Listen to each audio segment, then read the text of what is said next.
vlog as promised ko sa inyo. May nag-request kasi wala pa akong time. Diba? Meron kasi akong straight 4 or 5 days duty. Pinick up ko yung isa doon. Tapos after that 8 days off ako. Ginagawa ko kasi nag-duty ako kunyari sa isang paycheck para meron akong 8 days or 7 days off for the first 2 weeks, gini-duty ko siya ng straight yung iba para magkaroon ako ng mahabang off, like 8 days off. Tapos pagbalik ko, nag-duty naman ako ng straight 3 days, ganun. Pero ngayon, supposedly 4 days straight lang ako, tapos 3 days straight pagkabalik ko. Kaso, pinick up ko yung isa. Kaya nagkaroon ako pick up ako ng isang shirt. And bukas na yung flight ko. Nakakaloka. Bukas na ako pupunta ng Saudi Arabia. Ayan, doon ako mag-eid, guys. Kahit hindi ako nagpa-fasting, kailangan ko rin namang mag-eid. Char, ano celebrate mo? Wala lang. Hindi, syempre. Ayan. Nag-order pala ako sa Amazon. Guys, kahapon pa to dumating. Actually, nabubulol ako. Nagkakape ako ngayon. Kahapon pa to dumating. Kasi naka-Amazon Prime to. Hindi ako yung naka-Amazon Prime. Wala akong Amazon Prime. Sana nga meron. Kaso Arbor ng Amazon Prime sa friend ko. Doon ako nag-order sa kanyang Amazon account. Tapos, pag Amazon Prime kasi, one night delivery lang. Yung parang i-order mo ngayon, tapos darating na siya kinabukasan. Ayan. Mag-shoutout muna tayo ng mga tao. Sana na-screenshot ko. Kasi, na-screenshot ko ba? Ayun ako. May mga nagpapa-shoutout sa akin.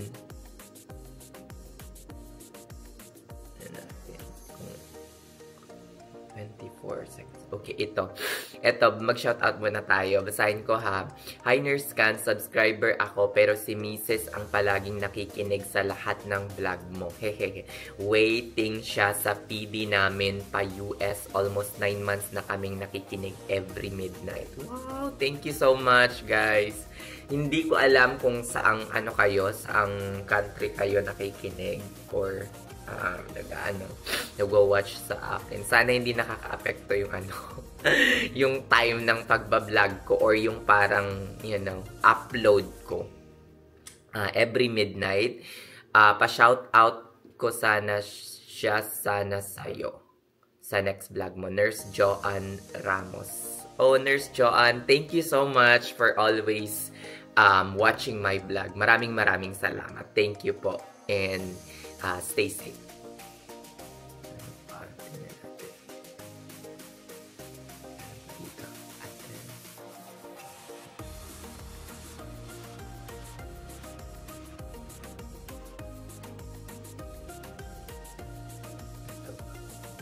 Attendance check. Kahaha, good vibes tong video kan. I like candid reaction while driving.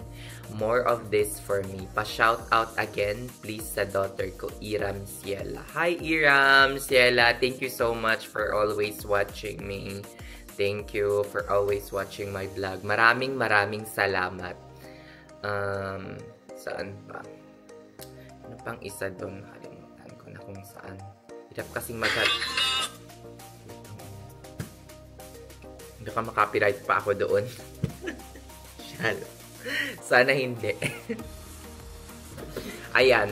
Next na yung kasi hindi ko siya mahanap yung mga iba. Kasi parang dinisable ko yung YouTube Studio app ko. Tapos doon na lang ako nagbabasa sa Pero anyway, mag-unboxing muna tayo ng pinamili ko. Actually, pareho lang to.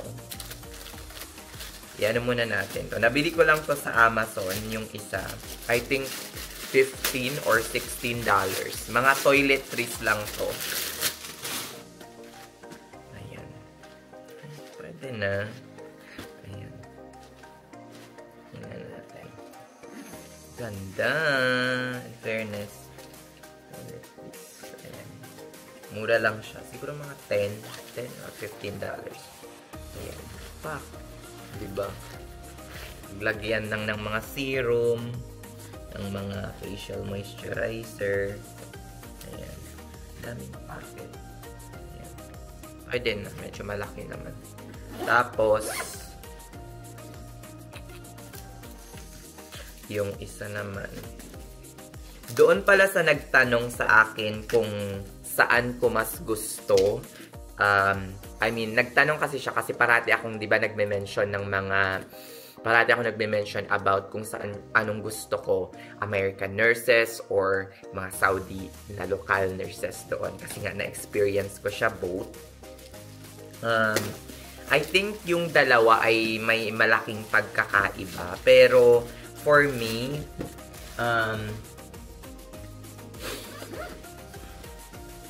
black para yung pinili ko, but anyway, black siya, guys. Ang dami, in fairness, diba? Sana isa lang yung binili ko, dalawa pa naman yung pinili ko. Anyway, deadman, dalawa yung binili ko na ganito. Ay, may mga pouch pa. Sana hindi to madaling masira. Ano lang to, guys, siguro mga $15 lang or $16. Merong small laundry. Ayan. Fairness, mga bag. Isa muna yung gagamitin ko kasi I love this. Parang matibay naman siya. Hindi ako masyadong gumagastos ng sobra pagdating sa mga traveling pouch lang. Feeling ko tatagal to kesa sa yung nabili ko nung nasa Saudi pa ako. Medyo ano siya, unbranded, pero okay na. Ayan, love this. New. Ay, fuck, chalak. Magiging mas easy yung travel ko yun. Kasi nasira na kasi yung mga ano ko, 1, 2, 3, 4. Ang dami. Fairness, pareho lang din. Black in style. O, diba? Meron pang ganito. Dapat di na ako bumili ng toiletries na isa. Pwede na to for toiletries. Diba? Pero, dagdag ano na rin kasi nga, diba, nagsisirom-sirom na ako ngayon. Ito, dapat di na ako bumili nito. Pero, pwede na rin, diba, pang ano rin. Parang at least stylish siya. Para maging ano, dalawa yung binili ko, meron pang isa na ganito. Ayan. Ayun, sa nagtanong pala kung ano yung mas gusto ko, whether Saudi nurse or mga lokal dito, meron siyang mga pagkakaiba. Pagdating sa, katamaran or sa trabaho, I think mas gugustuhin ko yung naging life ko sa Saudi Arabia. Alam niyo kung bakit? Kasi sa Saudi Arabia kasi, halos siguro yung workforce, nasa 60 to 70% ay mga Pinoy. Tapos yung mga lokal is nasa 30% lang. Kung minsan, karamihan sa kanila ay mga mudir pa o kaya nandoon sa mga area, like wala sila sa bedside, in short, most of them. So, nasa non-bedside sila. So, hindi sila masyadong nakaka-apekto. Kasi doon sa Saudi Arabia, kahit mag-non-bedside sila, pumunta sila ng nursing education, mataas pa rin yung kanilang sahod. Dito, ang mga puti, nagkukumpulan sila sa bedside. Kasi sa bedside, ang may pinakamagandang pay or maganda yung pasahod sa bedside. Kaya hindi nila iiwan, most of them, ang bedside kahit ayaw pa nila or sinusuka na nila. Kasi nandun yung pinakamataas na pay. Meron nga akong nakilala ng isang PRN/float nurse yesterday. Meron na siyang, nag-NP siya ngayon, meron na siyang Mass sa Chamberlain, meron na siyang MSN in nursing education from Chamberlain sa Chicago. Tapos, nurse educator na siya for a few months. And after that, nag-resign siya. The same network pa rin, which is yung network na pinagtatrabahuan ko. Nag-resign siya and then bumalik sa bedside kasi napakataas ng sahod sa bedside. Hindi niya nagustuhan yung huge pay cut or pagbaba ng kanyang sahod after a couple of months. So, bumilik siya sa bedside kasi yun, hindi maganda yung pay, guys. Dito, kahit staff nurse ka lang, kapag nagta-travel ka, kapag mabigat or marami kang pinipick up, malayong mas mataas pa yung sinasahod mo kesa sa mga mudir mo, head nurse mo or nurse manager mo, unless, you know, pagsamahin nila yung mga bonuses nila kung makuha man nila. Pero ikaw na staff nurse, it doesn't mean na mababa yung sahod kesa sa nurse manager kung masipag kang magtrabaho. So dito, ang pera nasa bedside talaga, as in literal na nasa bedside ang pera. Hindi katulad sa Saudi, pagod na pagod ka na nga. Mas mataas pa yung sinasahod ng mga mudir na hindi pagod kesa sa'yo. O, diba? So, mas gusto ko, pero hindi naman yun ang point ko dito. Ang point ko dito is that, mas gusto ko yung mga nurses na nasa Saudi kasi first and foremost, sa Saudi kasi pag wala silang ipinagmamayabang or hindi sila mayabang, dito kahit walang ipinagmamayabang, walang board certification, hindi board certified on their specialty. Kasi dito, ang mga nurses, each area like critical care, emergency, med-surg, we have an option to become a board certified if you will take the exam, necessary exam to become a board certified nurses. Yung mga iba kasi dito, piling Albert Einstein, hindi na nga board certified, piling ano pa, piling Albert Einstein, Charles Darwin, yung piling matalino talaga, yung parang bonggang-bongga yung IQ. Or yung parang, hello, pareho lang tayong RN, may BSN pa ako kesa sa'yo, tapos ganyan ka, mga ganon. O kaya, pareho lang tayong RN, tapos ganyan ka kung umasta, mag-board certified ka muna bago ka magyabang sa akin. Char! Shalak! Diba? So, karamihan ng mga ano dito, mga lokal dito is napakayabang nang wala namang ipinagmamayabang. At least sa Saudi, karamihan sa kanila ay magiging mayabang lamang kung meron silang ipinagmamayabang.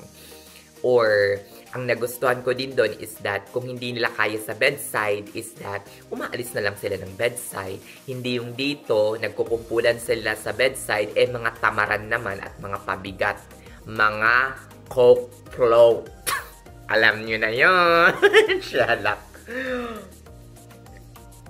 Diba? Mga R pa ang mga hinayupak day. As in, nakakaloka. So, yun, mas gusto ko sa Saudi. Pero,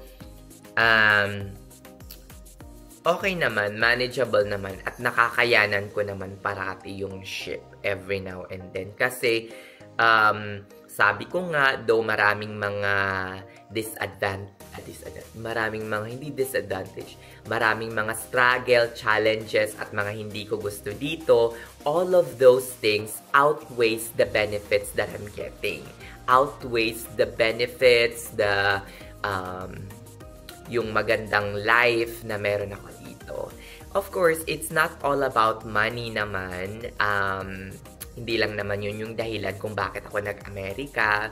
Pero, you know, at least nakakapagtrado tayo, nakakapagpahinga, hindi masyadong mabigat yung workload compared sa Saudi Arabia. So, all of those kayabangan ng mga lokal dito, pang-ape, some of them are a little bit or racist in short, ay manageable and tolerable naman siya. Kasi, na ano naman yun, parang nakakompensate naman ng pay, nakakompensate naman ng tamang workload, nakakompensate naman ng okay na benefits. Diba? Green card tayo, and then after a couple of years, we can apply for citizenship.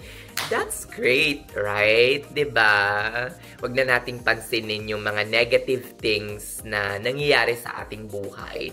For me, if all of those negative things or struggles or challenges that happens to you every now and then sa area mo is outweighing the benefits that you're getting right now, dead man na lang.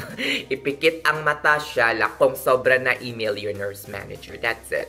Wag na wag, yung parang magpapadalos-dalos na, ay, alis na talaga ako dito, magre-resign na ako dito, diba?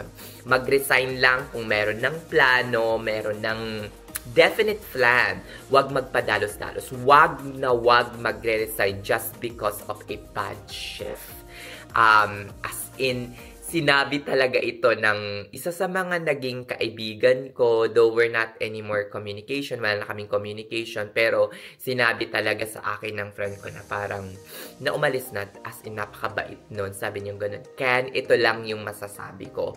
Kapag magre-resign ka, wag kang magre-resign because of a bad shift. Resign because you have plans, you don't want the job anymore, planuhin mo ng maayos. Huwag magpadalos-dalos. Huwag magre-resign habang galit ka pa. Okay? Habang naiinis ka pa sa loob mo. Okay? Magdesisyon ng kalmado ka na para makapag-desisyon ka ng tama. Diba? Ako nga, actually, kung nag-resign ako, last year pa ako nag-resign eh. Pero, umabot tayo or aabot tayo hanggang July or August kasi pinagpaplanuhan ko, unti-unti ko siyang binubuo. Hindi ako nagpapadalos-dalos, hindi ako magre-resign just because of a budget, just because merong taong nang api sa akin. O, diba? Nakakaloka. Kaya putulin na natin ang vlog na to dito kasi masyado nang humahaba.